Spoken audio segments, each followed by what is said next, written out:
Nagtitimpla ako kasi sa kayo sa tulog ko. O sige, magtimpla ka lang ng kape dyan. Hello guys! My name is Charles and welcome to my review of the Galaxy S10. Kasama po dito sa review na ito ang unboxing. This video is filmed in 4K, so kung gusto nyo makita ang perfect quality ng video na ito, please head over to my YouTube account. It's at dboywhogotlucky. Nasa Instagram din po ako at dboywhogotlucky, and my Facebook is Charles Rolyon. Sama na ang plugging, let's head over at buksan na natin tong pre-ordered Galaxy S10. Tara!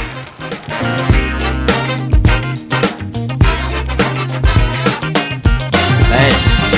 Samsung Galaxy. Diba?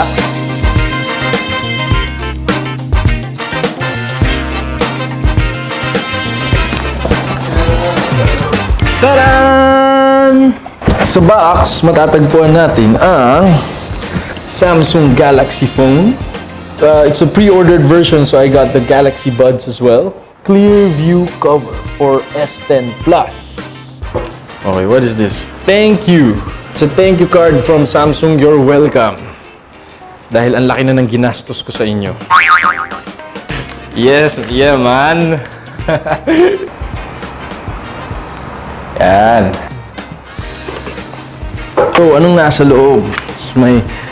Got the ceramic white version. Sa loob, matatagpuan natin ang fast charger, the dongle that you use to transfer the media files, the cable, wired earbuds made by AKG. So we have the Galaxy S10 Plus. Ang tagal ko hintay nito. Let's turn it on.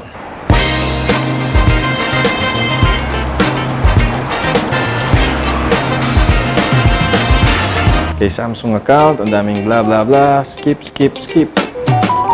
Wow! Currently, I'm using a Galaxy Note 9, so papalitan na natin siya ng Samsung S10 Plus, and we'll see how it goes. Napakaganda ng screen ng Galaxy S10 Plus. Ang size nito ay 6.4 inches at tinatawag nila itong Dynamic AMOLED display. Ang screen ay HDR10 Plus compliant na talaga namang masarap manood ng mga movies from Netflix or kung meron kang Amazon Prime Video account. Isa lang ang ayoko sa display, ito ang notch na kung saan nakalagay ang selfie camera ng Galaxy S10 Plus. Ang tawag dito ng Samsung ay Infinity O display. Kung mapapansin nyo, lahat ng wallpaper ay nakadesign para itago ang notch sa upper right portion ng screen.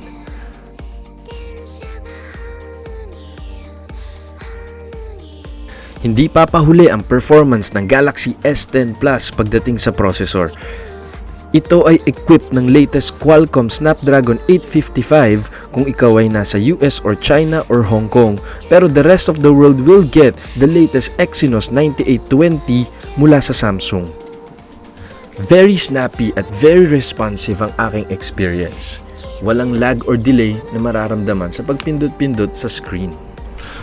Napakaganda at napakasosyal talaga ng kulay ng Galaxy S10 Plus. As you can see, this one is in prism white color na nagkakaroon ng konting reflection kapag ito'y natatamaan ng ilaw. One thing that you should know about the Galaxy S10 Plus is that it is IP68 water and dust proof certified. Kaya kung kayo ay gaya ko na adventurous, pwede nyo tong mabasa tong phone na to. Pero take note, hindi siya pwede sa tubig dagat, kaya konting ingat din. At kung mahilig kayo makinig ng music gaya ko, matutuwa kayo sa dual speakers ng Galaxy S10 Plus. Ang earpiece ay nagdo-double as a loudspeaker as well sa kaliwa at ang isang speaker naman ay matatagpuan sa ilalim ng phone. Pakinggan nyo ang sample na to.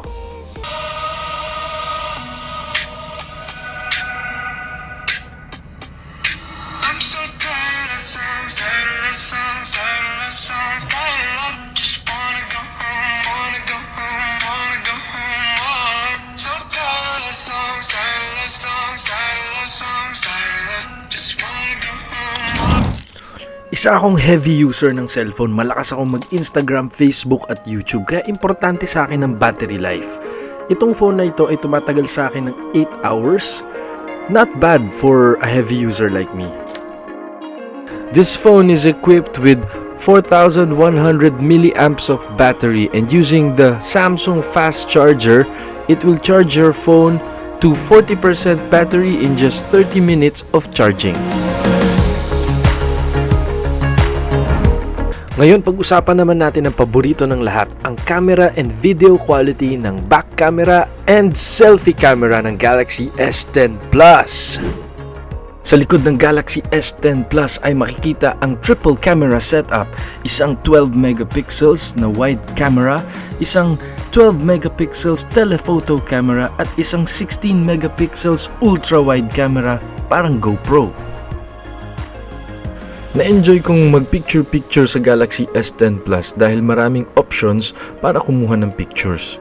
Pagdating sa picture quality, parang wala rin namang masyadong pinagbago ang mga pictures compared sa Galaxy Note 9 or Galaxy S9.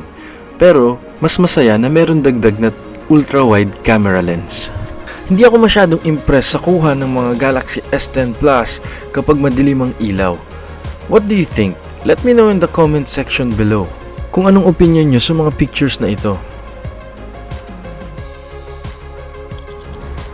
So guys, this is the back video. 60 frames per second, 4K quality. Tingnan natin sa labas. So naglalakad-lakad ako. Okay, kumusta naman ang video quality? Linaw ba? Kayo mag-judge. So, welcome to Dubai sa mga ginagawang building.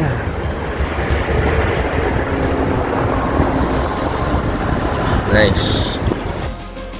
Let's talk about the front video quality. Merong dalawang lens sa harap ng Galaxy S10 Plus na nagsisilbing selfie camera. Isang 10 megapixel selfie camera at isang 8 megapixel depth sensing camera.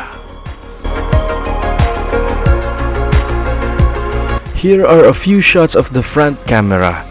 Sabihin nyo sa comment section kung nagustuhan nyo ang quality, pero kung akong tatanungin nyo, parang wala namang wow factor.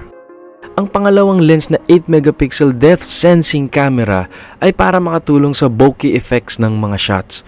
In my own opinion, hindi naman ako napawaw ng second camera at ng bokeh effect. Alright, let's talk about the front video camera. Ang Galaxy S10 series ay isa sa mga kauna-unahang cellphone na pwedeng mag-record ng 4K video quality sa selfie camera. Let me know your thoughts and comments below dito sa next segment na to. Kung nasiyahan kayo sa quality or hindi. Kasi ako parang nalalabuan pa rin ako kahit 4K quality na siya.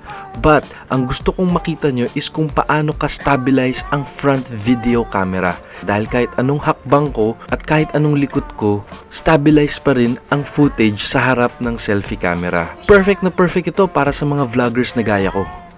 So guys, we are recording now in 4K video. So tingnan natin kung gaano kalinaw.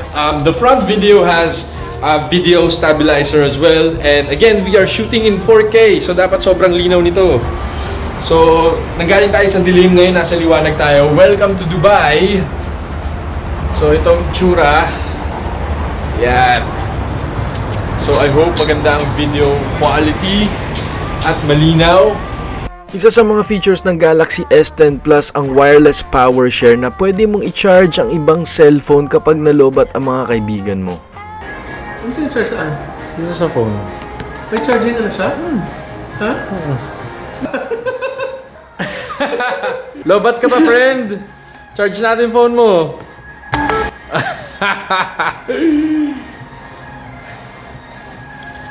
Finally, ang feature na in-display fingerprint scanner ay nasa Galaxy S10 Plus na. All you have to do is put your finger on the screen at ma-unlock na ang phone mo.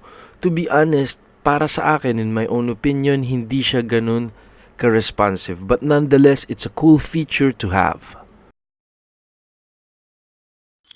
Guys, thank you for watching my review of the Galaxy S10 Plus. At the moment, at the time of this review, this version of the phone retails for 56,000 pesos. It's 128GB, 8GB RAM, pero kung gusto nyo ng full version na ceramic white or ceramic black, you can get that for 90,000 pesos. Yun naman ay 12GB at 1TB. Kung tatanungin nyo ako, bumili lang kayo ng 128GB tapos saksakan nyo lang siya ng memory card. Ano ba sasabihin ko? Personally, I would say na medyo overpriced pa yung phone ngayon because it's brand new. If you can wait and give it some time bago kayo bumili ng bagong phone, definitely bababa yung price ng S10 Plus. In a few months, lalabas na yung Galaxy Note 10. So if you can wait for that phone, and I'm sure na mas maganda yung specs nun, at the moment, if you really want the best Android phone out there, this is the phone to get. So thank you for watching, and don't forget to add me on all my social medias. Take care.